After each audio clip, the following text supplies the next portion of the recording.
अस्सलाम वालेकुम व्यूअर्स, मैं हूं समीना बादशाह। उम्मीद है आप लोग खैरियत से होंगे। व्यूअर्स, कुछ आम खबरें और अपडेट्स लेकर इस व्लॉग में आपके सामने हाजिर हैं जनाब। इंपॉर्टेंट खबरें हैं जी। आज सबसे पहले बात करेंगे कि एक और दरख्वास्त जो है वो दायर कर दी गई है इस्लामाबाद हाई कोर्ट में, और इस दरख्वास्त में क्या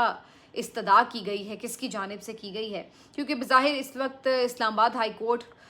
पीटीआई और उनके दीगर लोगों के लिए तो बिल्कुल गैर फ़ाल ही है, कोई उनको रिलीफ वहाँ से तो नज़र नहीं आता। बहरहाल एक दफ़ा फिर अदालत का दरवाज़ा खटखटाया गया है। दूसरी तरफ सरगोधा में एक और मुबैना ज़्यादती का वाक़या रिपोर्ट हुआ है, और इस दफ़ा जो तफसीलात हैं वो भी बहुत हौलनाक हैं। ये हो क्या रहा है, इसके ऊपर बात करते हैं। पंजाब हुकूमत दूसरी तरफ कहाँ मसरूफ़ है, और उनकी तरफ से एक नया कानून लेकर आने की बाज़गश्त है, और ये इस कदर खौफनाक कानून है कि अगर अब इसकी मैं आपको तफसीलात बताऊंगी तो आपको अंदाज़ा होगा कि आप कौन से दौर में जी रहे हैं। इसकी कुछ डिटेल्स आपके साथ शेयर करेंगे, और ओवरऑल जो एक बयानिए की जंग चल रही है उसके ऊपर भी बात होगी। आपसे रिक्वेस्ट है कि चैनल को सब्सक्राइब कर लें अगर अभी तक सब्सक्राइब नहीं किया। तो सबसे पहले बात कर लेते हैं कि इस्लामाबाद हाई कोर्ट में दो दरख्वास्तें दायर की गई हैं। एक बुशरा बीबी साहिबा की बेटी ने दरख्वास्त दायर की है, दूसरी दरख्वास्त अलीमा खान साहिबा ने दरख्वास्त दायर की है, और दोनों दरख्वास्तों में ये इस्तदा की गई है कि इमरान खान साहब और बुशरा बीबी साहिबा की जो कैद तन्हाई है उसको ख़त्म किया जाए फिलफौर, और उनकी इस कैद तन्हाई के ख़िलाफ़ ऑर्डर दिया जाए। बेसिकली जो इतनी अरसे से उनकी किसी से मुलाकातें नहीं हो रही, मुलाकातों पे पाबंदी है, उसके ख़िलाफ़ ये लोग गए हैं हाई कोर्ट। लेकिन प्रॉब्लम ये है कि हाई कोर्ट में इस तरह की कई दरख्वास्तें पहले हैं, कभी किसी बुनियाद पर कभी किसी बुनियाद पर कि मुलाकात की दरख्वास्त की गई है, लेकिन उनके ऊपर कोई क्लियर ऑर्डर नहीं आया है। आपको लास्ट टाइम भी याद होगा, अलकादर ट्रस्ट केस में जब हेयरिंग चल रही थी तो उस वक्त भी सलमान सफदर साहब ने जब ये कहा कि वो मरकज़ी अपील पर दलाइल नहीं दे सकते क्योंकि उनकी अपने क्लाइंट से मुलाकात नहीं हुई, तो उस पर भी चीफ जस्टिस सरफराज डोगर थोड़े नाराज़ ही हो गए, और उन्होंने कहा कि अभी पिछले जब हमारी हेयरिंग थी उसके बाद मैंने ऑर्डर किया था और आप मिल के भी आए हैं क्लाइंट से। तो उन्होंने कहा कि उस वक्त सिर्फ मेरी इमरान खान से मुलाकात हुई थी, बुशरा बीबी से मुलाकात नहीं हो सकी थी। तो इसी से पता चल जाता है आपको कि इस्लामाबाद हाई कोर्ट के लिए ये कोई इम्पॉर्टेंट बात ही नहीं है कि क्लाइंट की मुलाकात हो रही है या नहीं हो रही, क्योंकि उस रोज़ की भी समात का जो उन्होंने ऑर्डर जारी किया उसमें वकालतनामे साइन करने का तो हुक्म दे दिया, लेकिन मुलाकात का हुक्म कहीं नहीं दिया, और ना ही उससे मुतालिक कोई बात ही लिखी उस पूरे ऑर्डर में।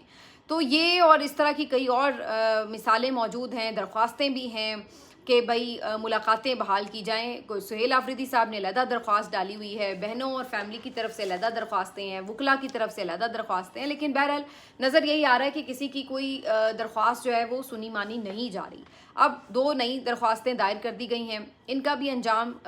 कुछ ऐसा ही होगा। लेकिन असल में बात यह है कि पीटीआई हो या इमरान खान साहब की फैमिली हो, उनका नुक्ता नज़र ये है कि इतनी दरख्वास्तें डालो कि उससे प्रेशर पड़े और अल्टीमेटली अदालतों को कोई ना कोई इस पर ऑर्डर करना पड़े। तो इसलिए ये जानते बूझते भी कि इन अदालतों से फौरी कोई रिलीफ नहीं मिल रहा, वो मुसलसल अदालतों के थ्रू ही इमरान खान साहब से मुलाकातें बहाल करवाना चाहते हैं। अच्छा, इसके ऊपर एक वैसे अलग डिबेट भी चल रही है, क्योंकि कुछ लोग ये समझते हैं कि इस वक्त इमरान खान से मुलाकात होनी ज़रूरी है, क्योंकि बहुत देर हो गई उनसे मुलाकात हुए, तो उनसे किसी भी तौर, किसी भी तरह, किसी भी शर्त के ऊपर किसी की भी अगर मुलाकात हो रही है तो कर लेनी चाहिए। और उसमें मैं देख रही थी कि अली मोहम्मद खान साहब ने भी ट्वीट किया हुआ है, और भी बहुत से लोग जो हैं वो उनको सपोर्ट कर रहे हैं सोशल मीडिया के। दूसरी तरफ एक ऐसा ग्रुप भी है जो ये समझता है कि ये सिर्फ एक ट्रैप है कि एक मुलाकात करा के और उसके बाद बहुत लंबे अरसे तक दोबारा मुलाकातें बंद रखी जाएं। तो इस तरह हम इमरान खान की मुलाकातों को इन्हीं के हुकूमत के रहमो करम पर छोड़ देंगे, और इसका मतलब ये कि जब उनका दिल करेगा तो वो मुलाकात कराएंगे, और जब नहीं करेगा तो वो नहीं कराएंगे, और अरसा दराज तक मुलाकातें बंद रखेंगे। तो उन लोगों का ये ख्याल है कि थ्रू कोर्ट ऑर्डर मुलाकातें बहाल हों, ताकि रेगुलर बुनियादों के ऊपर मुलाकातों का सिलसिला जारी रहे, ना कि ये हो कि एक मुलाकात हो जाए और उसके बाद दोबारा मुलाकात ना हो, और उस एक मुलाकात के ऊपर भी हुकूमत जो है वो पिक एंड चूज़ करेगी। जो उन्हें सूटेबल बंदा लगेगा उसको अंदर भिजवा देते हैं, जो सूटेबल नहीं लगता उसको वो अंदर भी नहीं जाने देते। बहनों में भी इसी तरह पिक एंड चूज़ करते हैं। तो इसलिए इसके ऊपर एक बहस जो है वो सोशल मीडिया पर छिड़ी हुई है कि जाना चाहिए नहीं जाना चाहिए, एक मुलाकात मिले कर लेनी चाहिए नहीं कर लेनी चाहिए। लेकिन سوال یہ ہے کہ اگر ابھی آپ اس بات پہ سٹینڈ لے بھی رہے ہیں کہ جی کورٹ آرڈر کے تھرو ہی جائیں اور تاکہ ریگولر ملاقاتیں بحال ہوں، تو کورٹ آرڈر تو پہلے بھی موجود ہے، لیکن کیا اس کی وجہ سے ریگولر ملاقاتیں ہو رہی ہیں؟ اگر آپ ایسا کوئی ایک کورٹ آرڈر دوبارہ بھی لے لیں گے تو دوبارہ بھی اصل میں تو مسئلہ یہ ہے کہ نظام جب تک نہیں چاہتا وہ ملاقات نہیں کراتا، بھلے آپ کے پاس کورٹ آرڈر ہو یا نہ ہو۔ تو کورٹ آرڈر کے تھرو آپ جائیں یا کسی وزیر سے منت ترلا کر کے کوئی پلان کر کے چلے جائیں، بات یہ ہے کہ ملاقات تو تبھی آپ کی کروائی جا رہی ہے جب ان کی مرضی ہوتی ہے، اور جب ان کی مرضی نہیں ہوتی تو بھلے آپ وزیر کے تھرو کوشش کر لیں، بھلے آپ کورٹ کے تھرو کوشش کر لیں، ملاقات نہیں ہوتی۔ تو اس تناظر میں یہ ضروری ہے کہ عمران خان سے ایک ملاقات ہو ضرور جائے، بھلے وہ کسی کی بھی ہو جائے، اور بہنوں میں سے اگر کسی ایک کی ہو جائے تو تمام بہنیں ہی عمران خان کے لیے عزیز بھی ہیں، قابل اعتبار بھی ہیں۔ تو اگر علیمہ خان کے علاوہ بھی کسی کی ہو رہی ہے، اور پہلے بھی ایسا ہو چکا ہے، تو تب بھی کر لی جاتی تھی ملاقاتیں۔ تو یہ کہ ملاقات ہو جائے وہ زیادہ بہتر ہے۔ اس کے بعد وہ ایک ملاقات ہو جائے تو اس کے بعد اگلی ملاقات کے لیے کوشش جاری رکھیں۔ تو کہنے کا مقصد یہ ہے کہ جو بھی سچویشن ہے اس سے نکلنے کے لیے جو اس وقت بظاہر آپشن ہو سکتا ہے، یا تو پھر یہ نہ آپ اتنے تگڑے ہو جائیں کہ حکومت کو گھٹنوں پر لے آئیں اور پھر وہ خود ہی ملاقات کھلوائیں آپ کی، تو وہ ایک علیحدہ سچویشن ہے۔ اور جب آپ ایسا نہیں کر سک رہے تو پھر مجبوری یہ ہے کہ پھر آپ کو حکومت کی شرائط کو دیکھنا پڑے گا، یا آپ اپنی شرط منوا لیتے ہیں یا حکومت کی مان لیتے ہیں۔ تو اس وقت جو ہے وہ یہ ایک ڈیبیٹ آن گوئنگ چل رہی ہے، لیکن جو بہت سے پی ٹی آئی کے سوشل میڈیا کے لوگ ہیں وہ بھی اس بات کے اوپر ایمفیسائز کرتے نظر آتے ہیں کہ ملاقات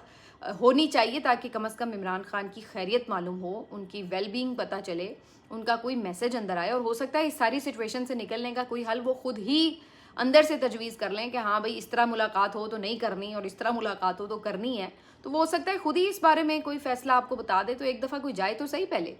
تو یہ ایک امپورٹنٹ بات ہے۔ بہرحال دوسری طرف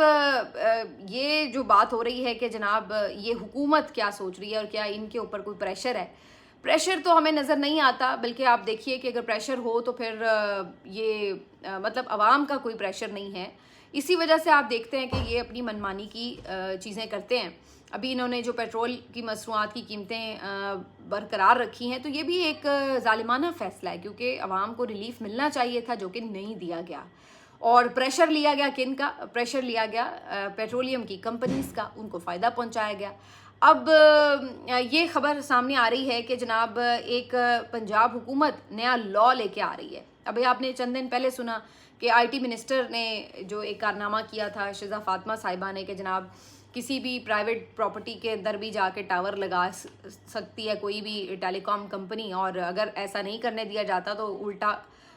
جرمانہ بھی ٹھوک دیں گے مالک کوئی۔ تو یہاں پر ایسے لگتا ہے کہ اب قوانین بنانا جس میں آپ کے مال، آپ کے جان، آپ کی پراپرٹی، کسی چیز کا کوئی تحفظ نہ رہے، یہ ایک نارمل بات بنے گی اب آگے، ایسا محسوس ہوتا ہے۔ پنجاب بھی ایک ایسا ہی قانون جو ہے وہ لے کے آ رہی ہے پنجاب حکومت، اور اس قانون میں آج ڈان اخبار میں یہ قانون سے متعلق تفصیلات شائع ہوئی ہیں، جس میں اس ایکٹ کے بارے میں بتایا جا رہا ہے کہ یہ جو قانون ہے بیسیکلی اس کا نام ہے Punjab control of habitual offenders and anti social behaviour bill 2026، یہ اس کا نام ہے۔ اور اس میں بیسیکلی ریکمنڈیشنز کیا ہیں؟ اس قانون کے تحت کسی بھی شہری کے بینک اکاؤنٹس کو فریز کیا جا سکتا ہے، اس کی جائیداد کو سیل کیا جا سکتا ہے، ضبط کیا جا سکتا ہے، اس کے فون، موبائل فونز وغیرہ، کوئی بھی اس کی پراپرٹی جو ہے اس کو ضبط کیا جا سکتا ہے، سوشل میڈیا پر اس کی جو پریزنس ہے اس کو ریموو کیا جا سکتا ہے، اور اسی طرح کی کوئی بھی کوئی بھی جو کارروائی ہے وہ عمل میں لائی جا سکتی ہے، اور یہ سب کیا جا سکتا ہے اس وقت کس قصور پر؟ یہ نہیں کہ ابھی جرم ثابت ہو گیا ہے تو چلیں جی آپ کو یہ سزاؤں کے طور پر آپ کے ساتھ ہوگا، بلکہ ایک کمیٹی، انٹیلیجنس کمیٹی جو ہے وہ کسی بھی اوفینڈر کے خلاف بنائی جائے گی، اور اگر وہ انٹیلیجنس کمیٹی یہ ریکمنڈیشنز دیتی ہے کہ جناب یہ ہمیں اس کے بارے میں کافی ثبوت مل گئے ہیں تو لہٰذا اس کی جائیداد ضبط کر لیں، اس کے اکاؤنٹ فریز کر دیں، اس کے اکاؤنٹ سے سوشل میڈیا اکاؤنٹ بند کر دیں، اس کے جو موبائل فون ہے ضبط کر لیں، تو آپ کو یہ سب بھگتنا پڑ سکتا ہے صرف ایک انٹیلیجنس کمیٹی کی ریکمنڈیشنز کے اوپر۔ ابھی آپ نے کچھ کیا ہے نہیں کیا इसके ऊपर कोई मसला नहीं है, लेकिन सज़ा आपको पहले ही मिल जाएगी, भले आप बाद में बेगुनाह ही साबित क्यों ना हो। और ये जो कमेटी होगी, ज़ाहिर सी बात है ये किसके ऊपर, आपको पता ही है आमतौर पे इस कमेटी में ब्यूरोक्रेसी के ही लोग होते हैं,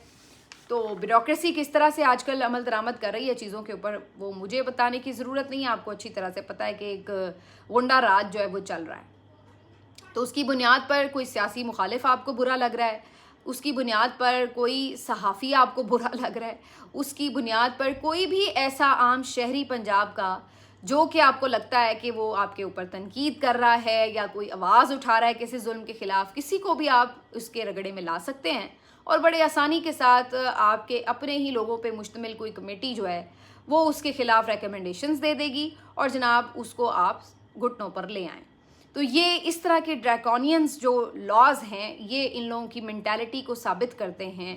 कि ये लोग किस कदर आमरीत पसंद और किस कदर जिसको कहा जाए जालिमाना कानून साजी पर बिलीव रखते हैं। वैसे तो इस तरह के लोगों को कानून बनाने की भी ज़रूरत नहीं होती है, वैसे क्या इसके अलावा ये सब नहीं कर रहे, इसके अलावा भी बहुत कुछ कर रहे हैं, लेकिन अब उसका शिकंजा और फैल जाए उसके लिए बाकायदा लॉ का भी सहारा लिया जाता है कि जो उसको कोई एक लॉ का कवर भी दे दिया जाए। तो आप मैं कोई भी इसका निशाना बन सकता है। और इसके बारे में मैं मज़ीद पढ़ी थी डॉन के आर्टिकल में, तो पता चलता है कि ये 1871 में जो बरतानवी साम्राज्य था उनकी तरफ से इस तरह के कवानीन बनाए गए थे। तो ज़ाहिर है उस वक्त तो उन्होंने आके बाहर से कब्ज़ा किया हुआ था, तो उनको ये था कि जो मकामी लोग हैं वो कोई भी आवाज़ ना उठाए, उनको दबाने के लिए इस तरह के कवानीन बनाए जाते थे। लेकिन यहाँ पर आप अंदाज़ा लगाएं कि सो कॉल्ड अपने आप को इलेक्टेड कहने वाले भी इस किस्म के कवानीन बना रहे हैं या बनाना चाहते हैं, तो आप अंदाज़ा लगा लें। तो बहरहाल जी अपनी प्रॉपर्टीज़ वगैरह का बंदोबस्त आप खुद करके रखें। फिर ये इस तरह के कवानीन बनाते और बनाने का सोचते हैं और उसके बाद ये भी कहते हैं कि जी लोग यहाँ पे इन्वेस्टमेंट करें, बाहर से मुल्कों से ओवरसीज़ पाकिस्तानी यहाँ पे इन्वेस्टमेंट करें। किसी का दिमाग में खोती का दिमाग है कि वो यहाँ पर आके जो है वो इन्वेस्टमेंट करेगा, कि जिसको ये पता है कि यार मैं वहाँ पे भी बैठा हुआ हूँ और किसी मेरी पोस्ट के ऊपर किसी का दिमाग घूम गया तो यहाँ पे जितनी मेरी इन्वेस्टमेंट है, जो मैंने कोई प्रॉपर्टी ली हो या कुछ भी मैंने यहाँ पे इन्वेस्टमेंट की हो और उसको जनाब आके आप कब्ज़े में ले लें, तो किस पागल के बच्चे का दिमाग ये कहेगा कि यहाँ पे इन्वेस्ट करना है मैंने आके, जब आप इस किस्म की कानून साजी करेंगे। जबकि सबको पता है कि यहाँ पे अदालतें भी फिर ऐसी हैं, इस तरह की कवानीन बनाने के बाद अगर कोई कार्रवाइयाँ होती हैं तो उसके बाद आप जाके अदालतों का भी दरवाज़ा खटखटाएं तो आपको कोई दादरसी नहीं मिलती। तो किसने आपके दिमाग में इस तरह के अक्लमंदाना मशवरे दिए हैं कि जहाँ पर आप ये सोचते हैं कि जनाब इकॉनमी पहले ही तबाह बर्बाद हो रही है, इन्वेस्टमेंट आ नहीं रही, और आप ऊपर से इस तरह की कवानीन बनाएं कि जिससे लोग वैसे ही दूर भाग जाएं कि भाई यहाँ पे तो प्रॉपर्टी लेने की ज़रूरत ही नहीं। जब लोगों को ये लगे कि यहाँ पे आपका माल महफूज ही नहीं है और किसी भी बहाने से आपको विक्टिमाइजेशन का निशाना बनाकर आपकी प्रॉपर्टीज़ पे कब्जे हो सकते हैं, तो कौन यहाँ पे अपनी प्रॉपर्टी ख़रीदेगा? तो ये आप खुद देख लें, कौन अपने पैसे जो है वो अकाउंट्स में रखेगा, बैंक्स में रखेगा? तो लोग तो फिर यही करेंगे कि भाई इनको ट्रस्ट करने के, हम नहीं कर सकते गवर्नमेंट को ट्रस्ट जब हमारे यहाँ पे जान माल महफूज ही नहीं है। तो ये सूरत हाल है। जान माल की अगर आपको वजह बताएं तो आप अंदाज़ा लगाएं कि ये वो पंजाब हुकूमत इस तरह की ड्रैकोनियन लॉज बनाने की कोशिश कर रही है कि जिसकी अमलदारी कानून की इस वक्त क्या है कि हर दूसरे तीसरे दिन आपको कोई नया हौलनाक वाक़या जो है सुनने को मिलता है। अभी आप चकवाल वाक़े से नज़र नहीं हटा पाते तो सरगोदा में वाक़या हो जाता है। अभी आप सरगोदा पे आंसू बहाने से फुर्सत नहीं आपको मिलती कि कोई और कहीं वाक़या हो जाता है। पता नहीं अब ये वाक़यात ज़्यादा होने लग गए हैं या ये रिपोर्ट ज़्यादा होने लग गए हैं, सोशल मीडिया की वजह से शायद ज़्यादा अब इसके ऊपर बातें शुरू हो गई हैं इस तरह के वाक़यात की। बहरहाल वजह जो भी है, लेकिन ज़ाहिर है वाक़यात ये हो रहे हैं। और सरगोदा में ही एक और वाक़या जो है वो इसी किस्म का पेश आया कि जहाँ पर एक 11-12 साल का बच्चा है ग़ुलाम रसूल, उसके मुतालिक वीडियो भी सामने आ चुकी है। मुबैना तौर पर उसको भी कुछ बासर लोगों ने बदफेली का निशाना बनाया और उसके बाद उसको ज़िंदा ज़मीन में गाड़ दिया, एक गड्ढा खोद कर उसके अंदर उसको डाल दिया और मिट्टी डाल दी ऊपर, यानी अपनी तरफ से उन्होंने उसको ठिकाने लगा दिया था कि वो किसी को कुछ बता ना सके। उसके बाद क्या है कि वो खेत में कुछ लोग काम कर रहे हैं तो उनको कुछ महसूस हुआ और उसके बाद उन्होंने जब वो डिग किया सारा गड्ढा तो वहाँ से वो लड़का निकल आया। उसकी सांसें चल रही थी, वो मौज़ाना तौर पर ज़िंदा था, तो उसको फिर फौरी तौर पर बाद में उन्होंने बाहर निकाला, अस्पताल मुंतकिल किया, अभी भी वो ज़ेर इलाज है। تو پھر اس سے جو ہے وہ تھوڑی بہت انفارمیشن یہ ملی کہ اس کے ساتھ یہ کرنے کی کوشش کی گئی، جس کے بعد پھر اس کے اوپر یا تو اب اس نے بچا لیا خود کو یا نہیں بچایا، جو بھی، بہرحال ان کو پھر یہ شک تھا کہ یہ بتا نہ دے سب کو، تو انہوں نے اس کو گڑے میں بند کر کے اور اوپر مٹی ڈال دی، زندہ گاڑ دیا بچے کو۔ اب آپ اندازہ لگائیں کہ اس قسم کے جو ہیں یہ واقعات کہاں پر ہم کھڑے ہیں بحیثیت معاشرہ بھی، اور گورنمنٹ کی جو گورننس ہے اور جو ان کی آپ کہہ لیں کہ قانون کی عملداری ہے وہ کدھر کھڑی ہے۔ تو بہرحال اب پتہ یہ چلا ہے کہ 2-3 ملزمان کو پولیس نے وہاں پہ اریسٹ کر لیا ہے۔ اب ان کے ساتھ کیا ہوتا ہے وہ مجھے نہیں پتا کہ ان کے ساتھ بھی کوئی CCD واقعہ کرتی ہے یا ان کو کہیں عدالت میں پیش کیا جاتا ہے، لیکن آپ اندازہ لگائیں کہ ایسی ہولناک داستانیں سننے کو مل رہی ہیں کہ انسان سر پکڑ کے بیٹھ جاتا ہے کہ ہم کیا کوئی جنگل میں رہ رہے ہیں، کوئی درندوں کا معاشرہ ہے، اور ایسا لگتا ہے کہ کوئی پرسانے حال نہیں ہے، کوئی چھت پہ آپ کے سایہ نہیں ہے کہ آپ کہیں کہ جناب کوئی بات نہیں، واقعات تو ہوتے ہیں، ہر جگہوں پہ ہوتے ہیں، ساری دنیا میں ہوتے ہیں، لیکن یہاں پر تو ایسے ہولناک واقعات ہو رہے ہیں کہ انسان کی عقل معاف ہو کے رہ جاتی ہے۔ ملتے ہیں آپ سے اگلے ویلاگ میں، اپنا خیال رکھیے، اللہ حافظ۔